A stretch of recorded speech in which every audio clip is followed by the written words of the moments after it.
2024, Representative Omar gave remarks at an event in Minneapolis in which she made treasonous statements.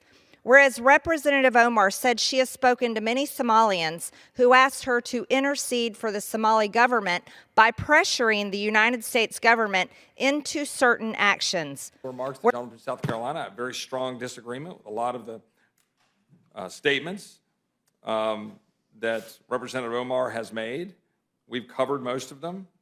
That some people did something is the one that really sticks in my craw pretty strongly. Raises a whole lot of flags for me. I think there are significant amount of justifications to raise it. CARE was founded after 9/11 because they recognized that some people did something and that all of us were starting to lose access to our civil liberties. Finally, Omar removed. MTG and Chip Roy goes off on Ilhan Omar over her past statement. In the heart of the American legislative process, the oath of office is intended to be a sacred boundary, a clear declaration of singular allegiance to the United States. However, when a sitting member of Congress is accused of prioritizing the interests of a foreign power over the nation they were elected to serve, the debate shifts from policy to the very definition of national loyalty. This isn't about partisan bickering. It is a fundamental question of whether the institutions designed to protect American sovereignty are being used as a platform for foreign influence. When the words of a representative are cited as evidence of treasonous tendencies, the standard decorum of the House is replaced by a formal, high-stakes reckoning. Mr. Speaker, pursuant to Clause 2A.1 of Rule 9, I seek recognition to give notice of my intent to raise a question of the privileges of the House. The form of the resolution is as follows. Recognized.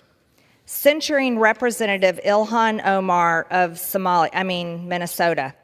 Whereas elected members of Congress take an oath to bear true faith and allegiance to the United States without any mental reservation or purpose of evasion. Whereas Representative Ilhan Omar took an oath of allegiance to the United States upon becoming a citizen, declaring, "I absolutely and entirely renounce and abjure all allegiance and fidelity to any foreign prince, potentate, state, or sovereignty, of whom or which I have heretofore been a subject or citizen." Whereas on January 27, 2024, Representative Omar gave remarks at an event in Minneapolis in which she made treasonous statements.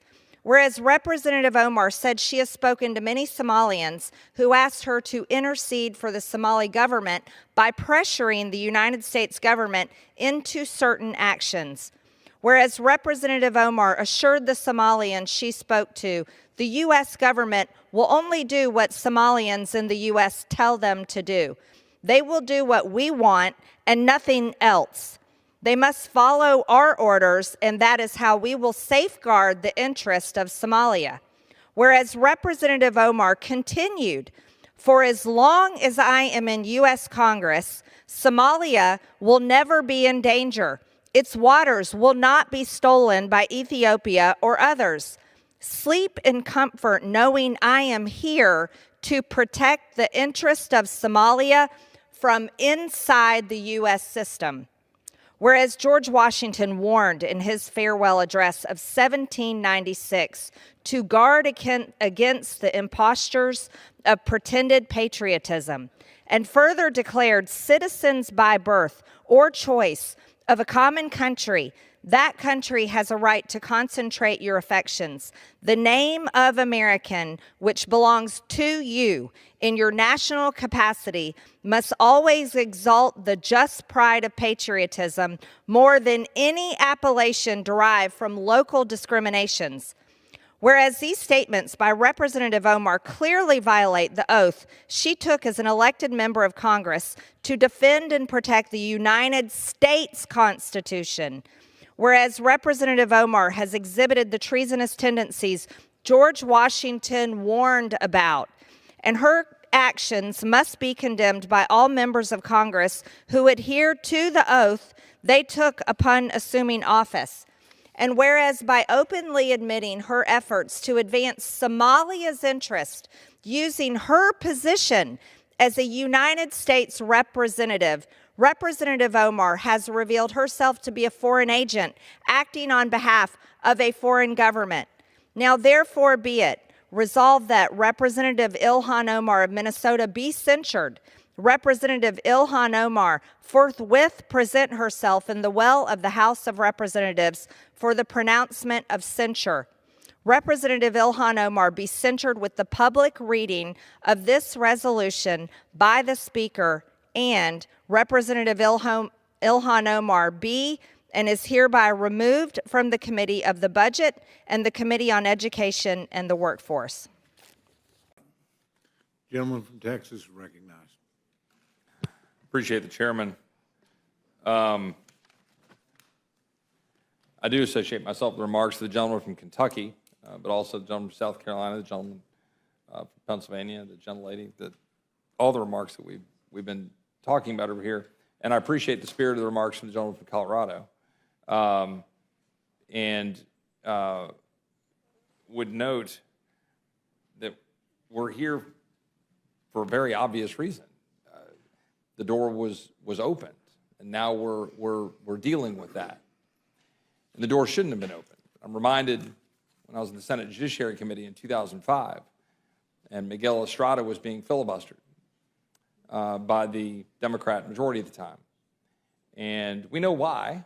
We know this because a memo that said very specifically that he was being filibustered because he was an Hispanic conservative was found, but then shoved aside. We couldn't talk about it because it was found on a server, and they said, we shouldn't get it. There's a whole lot of backstory on that.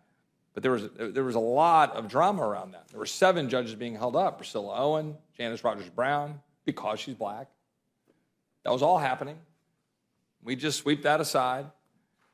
And you fast forward, and Bill Frist was being pressured to deploy the nuclear option.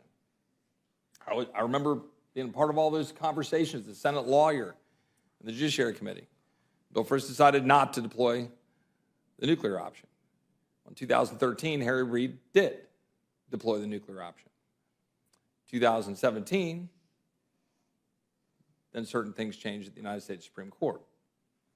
So now we live in that world. It is what it is. Now here we sit. The door was opened.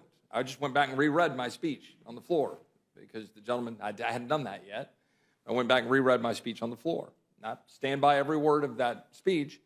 And in it, I referenced the fact that I just a few months prior had been in agreement with some of my colleagues on the other side of the aisle with respect to January 6th, which there's disagreements on our side of the aisle on some of that with respect to the votes at the time. And that I'd taken very strong disagreement and sought apology from our colleague on our side of the aisle about some of the remarks that were said, but felt that this was not the right path to go down. I stand by that. So here we sit. I could associate myself and do with all the remarks of the gentleman from South Carolina. I have very strong disagreement with a lot of the statements that Representative Omar has made. We've covered most of them. That some people did something is the one that really sticks in my craw pretty strongly. Raises a whole lot of flags for me.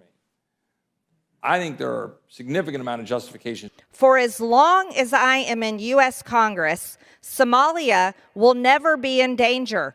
Its waters will not be stolen by Ethiopia or others. Sleep in comfort knowing I am here to protect the interest of Somalia from inside the U.S. system. Whereas George Washington warned. The takeaway from this floor action goes beyond the immediate political fate of a single representative. It serves as a sobering reminder that the strength of a republic is entirely dependent on the uncompromised loyalty of those who lead it. When the line between domestic representation and foreign advocacy becomes blurred, the foundation of the Constitution is at risk. Ultimately, the question is not about where a person comes from, but where their final allegiance lies. As this process moves forward, it forces a conversation about whether we will demand absolute fidelity to the American system or allow the halls of Congress to become a battleground for foreign interests.